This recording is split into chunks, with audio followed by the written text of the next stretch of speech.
반갑습니다. 토지대장입니다. 이번 시간에는 토지 투자가 어려운 이유, 단점 4가지와 해결법에 대해서 배워보도록 하겠습니다.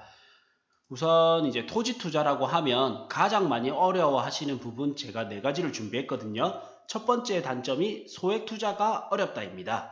대부분 사람들은 토지 투자는 큰 돈이 필요하다고 생각을 하십니다. 그래서 아파트 투자를 해서 돈을 벌거나 주식 투자를 해서 돈을 벌거나 아니면 사업을 성공해서 큰 돈을 벌면 그때 여유 자금으로 토지 투자를 해야지 생각을 많이 하신단 말이에요. 그래서 첫 번째 단점은 소액 투자가 어렵다. 그리고 두 번째 단점은 시세 파악이 어렵다입니다. 내가 드디어 큰 마음을 먹고 큰 결심을 하고 이제 땅을 투자를 하기 위해서 이제 사기 위해서 돌아다닌단 말이에요. 근데 돌아다니면 돌아다닐수록 도대체 땅값을 알기가 힘들거든요. 그래서 꼭 내가 속아서 사는 기분이 드는 거예요. 이게 좀 더 쌀 것 같은데 비싸게 사는 건 아닌지. 그래서 두 번째 단점은 시세 파악이 어렵다입니다. 그리고 세 번째 단점은 오래 걸린다입니다.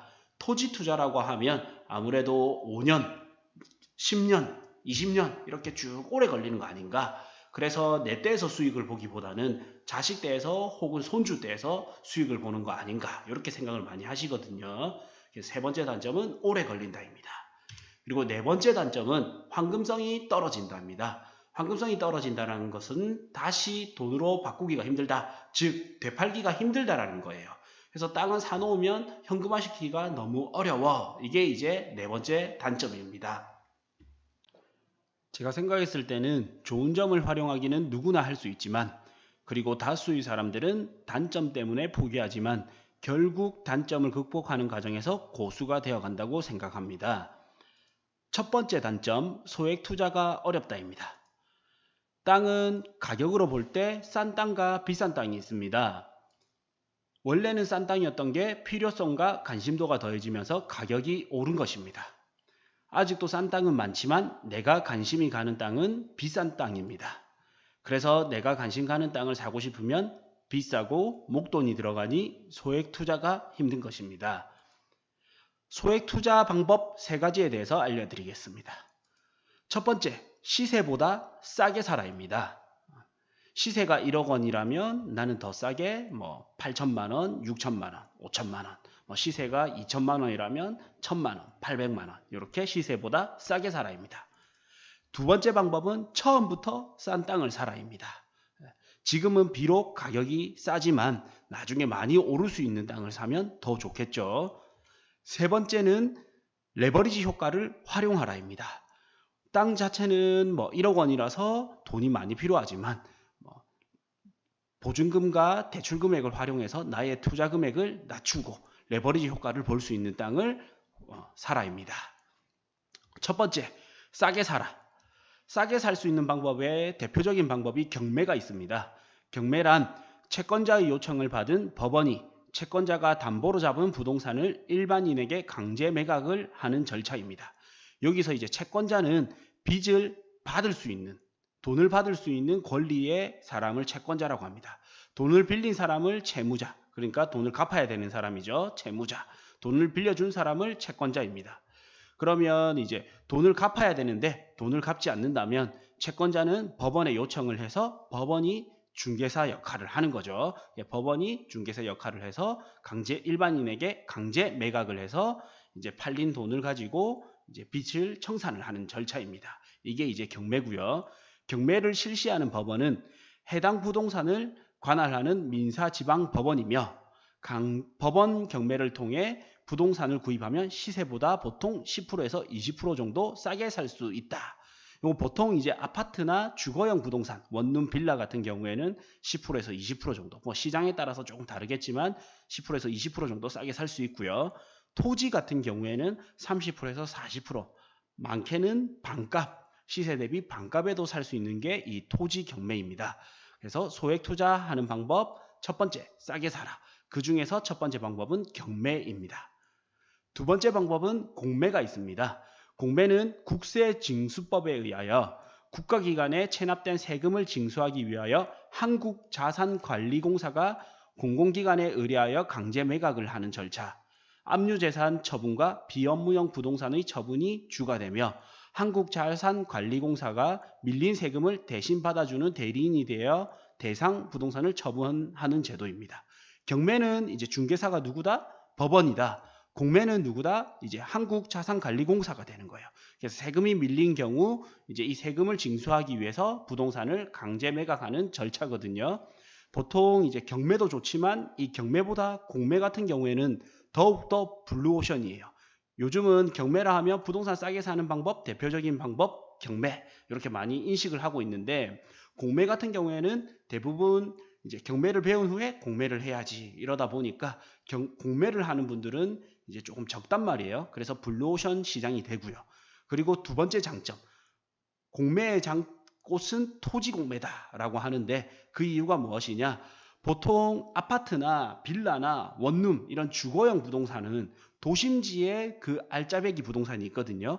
그런데 토지 같은 경우에는 약간 외곽지라든지 지방에 개발 호재가 있음으로 인해서 지금은 낙후되어 있지만 나중에 미래 가치가 높은 땅 이런 거를 많이 본단 말이에요. 그럴 때 대부분 이제 지방이기 때문에 우리는 직접 경매 같은 경우에는 직접 입찰서를 작성을 해야 되는데 공매는 전자 입찰이 가능합니다. 그러다 보니 내가 먼 지방을 직접 가지 않고도 입찰을 할 수 있기 때문에 요 장점을 적극 활용할 수 있는 게 공매예요. 특히 이제 토지 공매가 이 공매의 꽃이라고 불리는 이유 중에 하나입니다. 세 번째는 이제 금매입니다. 금매는 사정상 물품을 급히 파는 것이 이제 금매인데 이 금매 같은 경우에는 물건에 하자가 있어서 싸게 파는 경우가 있어요. 그런데 이걸 잘 모르고 산다면 내가 이 리스크를 감당해야 되는데 이 물품에 하자가 있는 게 아니라 개인 사정상 뭔가 급하게 돈이 필요할 때 금매를 내놓게 되겠죠. 요때 잘 잡으면 경매나 공매보다도 더욱더 좋은 거래 수단이 되거든요. 그래서 경매보다는 공매가 좋고 공매보다는 금매가 좋습니다. 그래서 제가 이제 쭉 강의 중에 경매 방법, 공매 방법, 금매 방법에 대해서 구체적으로 알려드리도록 하겠습니다. 우선 소액 투자할 수 있는 방법 첫 번째 싸게 사라이며 싸게 사는 방법에는 경매, 공매, 금매가 있습니다. 두 번째 소액 투자 방법 싼 땅을 사라입니다. 애초부터 이제 싼 땅을 사야 되다 보니까 내 돈이 작게 들어가야 될 거 아니에요. 그렇다 보니까 큰 땅을 완전히 살 수는 없고 우리는 이제 자투리 땅을 이용해야 되는데 이 자투리 땅이다 하면 도로 개설 혹은 건축, 구역 정리 등 개발 후에 남은 땅을 자투리 땅이라고 합니다. 이 면적이 작은 땅을 자투리 땅이라고 하는데 이 자투리 땅 중에서 이 요지의 땅이 있단 말이에요. 소위 말해 알박기가 가능한 자투리 땅을 잘 사놓으시면 이 가치가 매우 폭등할 수 있는 이런 땅들이 있단 말이에요. 이런 거를 보는 눈을 길러서 자투리 땅을 하나씩 사 모으면 좋은 재테크 수단이 됩니다. 그리고 이제 알박기 땅, 개발 예정지에 알짜배기 땅을 미리 사놓고 사업자에게 고가로 대파는 행위의 땅을 알박기 땅이라고 합니다. 우리 알박기 아파트, 알박기 빌라 이런 말은 잘 없죠. 근데 알박기 땅이라고 있잖아요. 이 알박기 땅은 내가 아주 소액으로 해서 수익률을 극대화시킬 수 있는 좋은 투자 방법이에요. 알박기 땅이 이제 소액 투자 방법입니다. 그 다음 이제 지분 토지를 이용하라인데 우리가 지분 토지라고 하면 우선 공유 지분에 대해서 배워봅시다. 공유 지분이라면 공유물에 대한 각 공유자의 권리, 즉 소유 비율을 말한다 거든요. 아파트도 지분이 있고 토지도 지분이 있어요. 예를 들어서 부부들이서 공동 명의로 아파트를 매입했단 말이에요. 그러면 한 사람당 50% 지분이 되는 거예요. 2분의 1 지분, 2분의 1 지분. 3명이서 공동으로 매입했다? 그러면 3분의 1 지분, 3분의 1 지분, 3분의 1 지분이 되겠죠. 이 3분의 1 지분인 거를 좋은 땅인데도 불구하고 요 3분의 1 지분 혹은 100분의 1 지분 이런 땅들이 있어요. 땅만 좋다면 내가 100평 땅 중에 100분의 1 지분이라면 한 평이 되겠죠. 99평을 가진 사람과 한 평을 가진 사람의 권리는 똑같단 말이에요. 그렇다 보면 이 한 평을 가지고도 내가 아주 고수익을 볼 수도 있거든요. 그러면 요 한 평은 즉 단 이제 좋은 땅이라는 조건이 있어야지만 이 한 평 땅이 빛을 발할 수가 있어요. 아무리 100평 땅 중에 내가 99% 지분, 99평을 들고 있다 하더라도 땅이 안 좋다면 그게 쓸모가 없어요. 그러나 땅이 좋다면 단 100분의 1 집은 한 평이라 할지라도 크게 쓰이는 경우가 있거든요. 그래서 소액 투자 방법 싼 땅을 사라 해서 세 번째 방법은 지분 토지에 투자하라 합니다. 그래서 싼 땅을 사는 방법은 짜투리 땅, 알박기 땅, 지분 토지 이 세 가지 방법이 있습니다.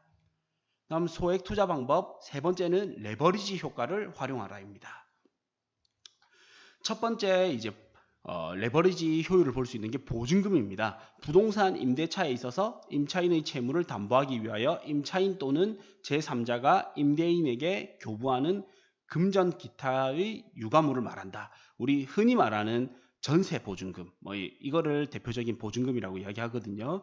우리 상가나 토지 같은 경우에 보증금 1억 원에 월세 100만 원이라면 이 1억 원을 다시 나는 회수가 되면서 내 투자금을 적게 들어가는 방법 중에 하나겠죠. 두 번째는 대출금 활용입니다. 대출금 하면 이제 담보대출, 부동산 물적 담보로 자금을 융통하는 금융거래를 말한다.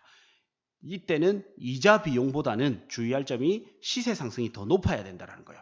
내가 매년 이자 비용이 5%가 나간다 하면 시세 상승이 6%, 5% 이상은 되어야지만 매력이 있어지는 거예요.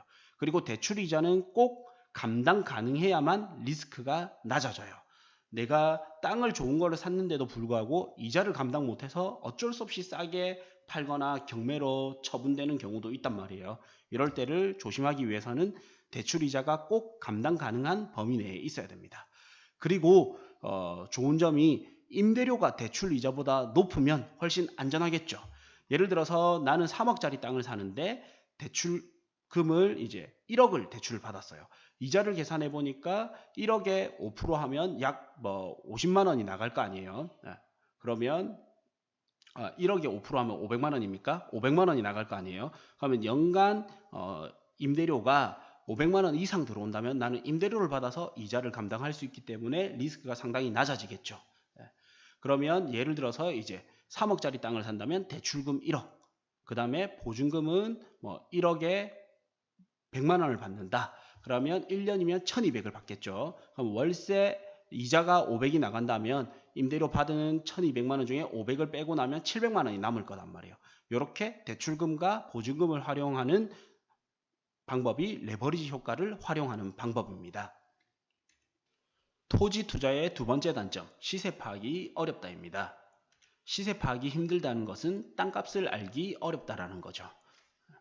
분명히 비슷한 땅인데도 불구하고 가격 차이가 너무 많이 난단 말이에요. 그러면 내가 왠지 속아서 사는 기분이고 비싸게 사는 기분이잖아요. 그래서 초보분들이 생각하실 때 토지 투자의 두 번째 단점은 시세 파악이 힘들다는 겁니다. 왜 이렇게 땅값의 차이가 날까? 이거에 대해서 먼저 설명을 드리면 분명히 똑같은 땅이 있는데 어떤 사람이 보느냐에 따라서 땅은 달라진다라는 거예요. 첫 번째 이제 A 같은 경우에는 여기에 상가주택을 짓는 경우가 있고요. B 같은 경우에는 숙박시설을 하기 위해서 땅을 보러 다니는 분이 있어요. 그럼 상가주택을 짓기 위해 땅이 필요한 사람과 숙박시설을 건축하기 위해서 땅이 필요한 사람은 보는 관점이 달라진다는 겁니다. 첫 번째 상가주택부터 보면 상가주택 같은 경우에는 월세를 받기 위해서 상가주택을 많이 소유를 하죠. 그러면 이제 월세다. 그러면 약 이제 보증금 1층 같은 경우에는 2천만 원에서 월세는 150, 2층은 1000에 80, 3층은 1000에 40, 1000에 40, 1000에 40 이렇게 해서 전체 보증금을 보면 6천에 월 350만 원이에요. 그러면 이거를 수익률 계산을 해보면 월세 350만 원이니까 곱하기 12를 해주면 연 수익이 나와요. 여기서 요구 수익률 5%다. 그러면 이제 5% 나누기 5%를 해주고요. 보증금 6천만 원을 더해주면 이 상가주택의 시세가 나옵니다. 그러면 9억 원의 시세가 나오고요. 요 9억 원은 다시 부동산 가격이 9억 원이니까 건축비 5억 원을 빼주면 토지 가격이 4억 원이 된단 말이에요. 근데 숙박시설 같은 경우에는 보는 관점이 조금 달라집니다. 월 매출액이 3천만 원인데 월 지출액이 1,500만 원이다. 그러면 순수익이 1,500만 원이 되는 거예요. 그러면 직접 운영을 할 경우에 월 순수익이 1,500만 원이 남는다고 하면 연으로 얼마 남느냐? 1,500 곱하기 12 하면 연 순수익이 나오겠죠. 보통 이제 부산 기준의 일반적으로 12% 정도 수익률이 나오거든요. 여기서 뭐 보증금을 이제 조금 더하거나 월 지출액을 조금 빼주면 수익률이 20%에서 25% 이렇게 나와요. 그러면 내 돈 대비 연수익이 20에서 25% 정도 나온다 하면 할만하구나 이렇게 생각을 하시거든요. 그러면 이제 계산을 하실 때 월 순수익 곱하기 12개월 하면 연순수익이 나오죠. 여기서 요구 수익률 12%를 하면 이 매매 가격이 15억 원이 됩니다. 그러면 이 부동산 가격은 숙박시설, 그러니까 건물과 토지를 합친 가격이 15억 원이 되는데 건축비 9억 원을 빼주면 토지 가격이 6억 원이 됩니다. 그러면 똑같은 토지인데도 5억에 나왔다. 근데 상가주택을 지을 사람이 땅을 본다면 5억의 땅은 비쌉니다. 사업성이 안 나오게 되는 거예요. 그런데 숙박시설을 지을 사람이 이 땅을 본다면 5억 원의 땅은 내가 생각했던 6억 원보다 1억이 싸게 되는 거예요. 그래서 땅은 결국에 정가가 없고 보는 사람에 따라서 가치가 달라진다라는 거예요. 그러면 이제 토지는 정가는 없지만 대략적인 시세 폭을 확인하는 방법에 대해서 알려드리겠습니다. 첫 번째가 어플, 밸류맵과 디스코를 활용하는 방법입니다. 어플에 이제 밸류맵이라는 어플이 있고요. 디스코라는 어플이 있어요. 이 두 개 다 이제 서로 안 나오는 부분을 서로 이제 정보가 표시되기도 하거든요. 그래서 두 개 다 보시면 더욱 좋겠습니다. 장점은 지번이 나오고 거래 금액, 거래 날짜가 나와요. 단점은 이제 실거래가가 반영이 되다 보니까 시장 가격에는 차이가 있어요. 그리고 두 번째 단점으로는 누락되는 정보들이 많아요. 그래서 밸류맵과 디스코를 같이 보시면 서로 단점을 조금씩 보완할 수가 있습니다. 그래서 대략적인 시세폭을 확인하는 방법 첫 번째, 어플을 활용하는데 밸류맵과 디스코를 활용하는 방법. 이게 PC 사이트로도 보실 수가 있습니다. 그리고 이제 웹사이트인데 어플도 있지만 요거는 이제 웹사이트를 보는 게 조금 더 편하거든요. 웹사이트 하면 국토교통부 실거래가 정보를 보는 거예요. 장점은 이제 어플 대비 누락 정보가 없습니다. 부동산을 거래할 때 실거래 신고를 하도록 되어 있기 때문에 누락되는 정보가 없이 모든 거래 정보가 여기에 다 표시가 돼요. 그래서 장점으로는 누락되는 정보가 없다. 단점으로는 실거래가가 표시되는데 여기서 지번이 나오지 않습니다. 그리고 마찬가지로 실거래가가 나오다 보니까 시장 가격과는 다를 수가 있습니다. 예를 들어서 뭐 실거래가보다 높게 거래를 한다든지 낮게 거래를 한다. 이런 거는 우리가 찾을 수가 없어요. 이 데이터에는 실거래가 신고된 거를 기반으로 하기 때문에 이런 단점들이 있습니다.